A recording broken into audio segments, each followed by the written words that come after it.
Cafezinho hoje recebe Tarcísio Mota, vereador, uma votação estupenda, né, na última eleição, e um líder político do Rio de Janeiro e nacionalmente, principalmente da esquerda.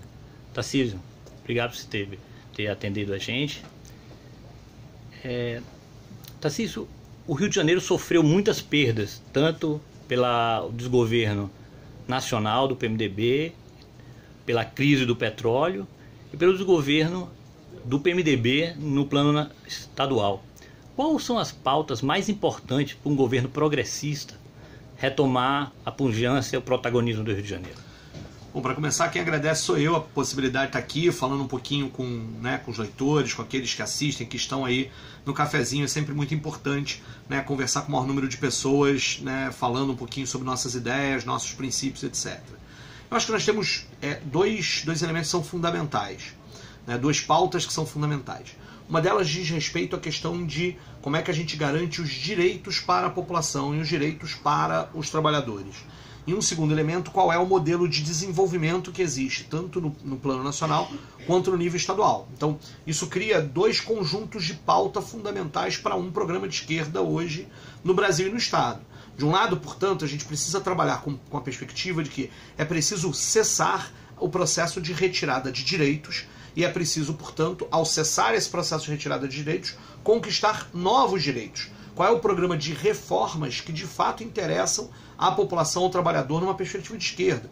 A gente precisa retomar a atualidade da questão da reforma agrária, a gente precisa atualizar a questão da reforma tributária e, portanto, a reforma tributária que faça uma reforma tributária progressiva e não regressiva que nós temos hoje. Isso no plano nacional são, por exemplo, alguns elementos importantes, né, do ponto de vista de cessar a questão dos direitos e pensar novos direitos que sejam possíveis. No plano estadual e no nacional, nós também temos essa história do modelo de desenvolvimento. O Rio de Janeiro foi, de certa medida, saqueado por um modelo de desenvolvimento baseado, muitas vezes, na cadeia do petróleo, numa lógica de uma exportação de produtos da cadeia do minério e etc. Isso, e na questão dos grandes eventos, dos megaprojetos e dos mega eventos, que gerou um verdadeiro saque aos direitos dos trabalhadores e o saque ao próprio patrimônio público. É preciso inverter completamente a lógica desse modelo de desenvolvimento. E temos que pensar um programa de governo que pense um modelo de desenvolvimento que garanta, de novo, direitos para as pessoas.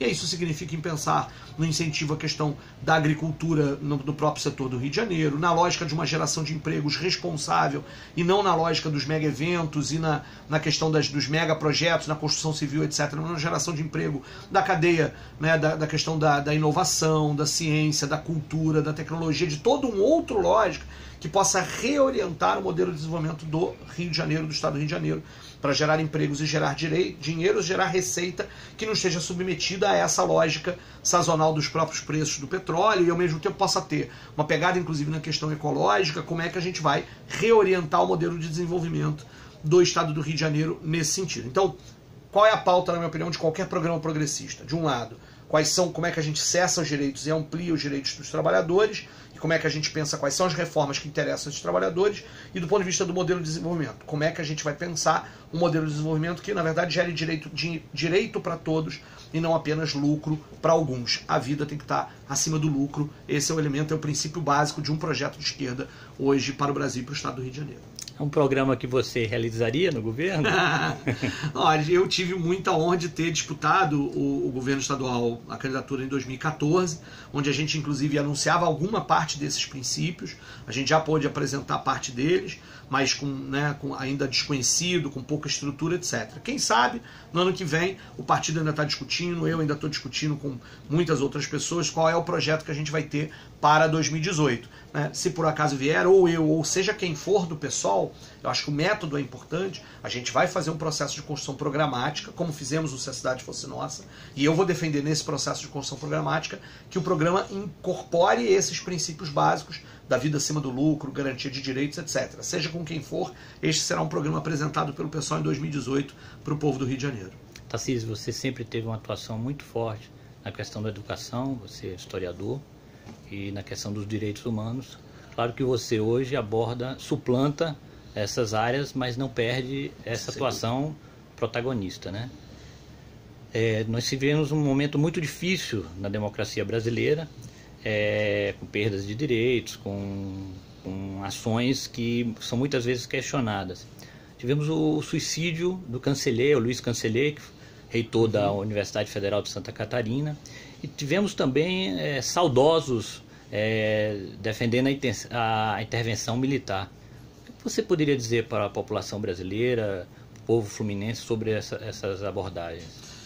Nós estamos diante de um momento de crise, né? E é uma crise que ela tem o seu aspecto da crise econômica e etc., mas essa crise também é uma crise política de um certo desencanto com a democracia. Isso é muito complicado, muito perigoso do ponto de vista de olhar, do ponto de vista do educador, de olhar e perceber que as pessoas no desencanto com a democracia possam estar mais seduzidas por saídas autoritárias.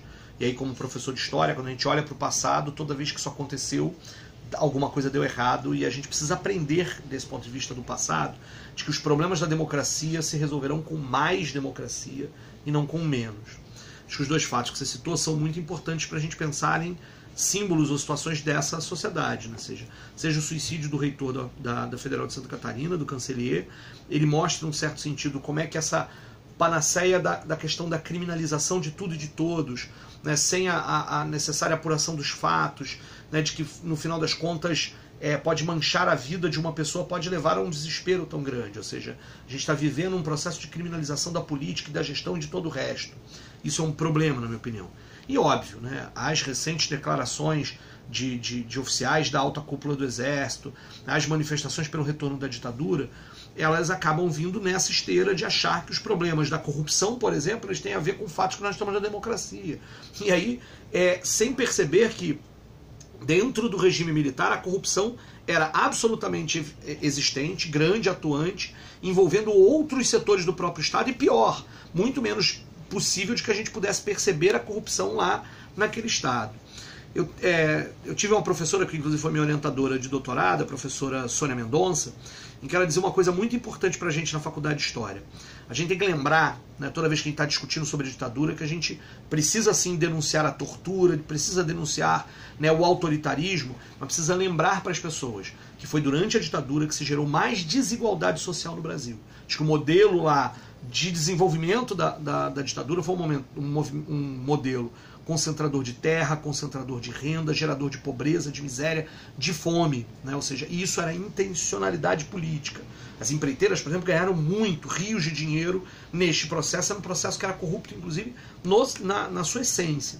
Portanto, a perspectiva de pensar, de ter saudade da ditadura, é ter saudade do momento em que se gerou mais desigualdade no Brasil, no momento onde a corrupção existia e era muito mais difícil combatê-la porque se sabia muito menos, além de tudo as pessoas tinham muito menos liberdade, podiam expressar com muito menos tranquilidade as suas ideias, e isso é ruim para todos. A democracia é uma conquista e os problemas da nossa democracia se resolverão com mais democracia e não com menos. A crise da nova república não pode, não deve, não precisa ser a crise da democracia brasileira. Muito pelo contrário, a gente vai resolver os limites da nova república ampliando a democracia.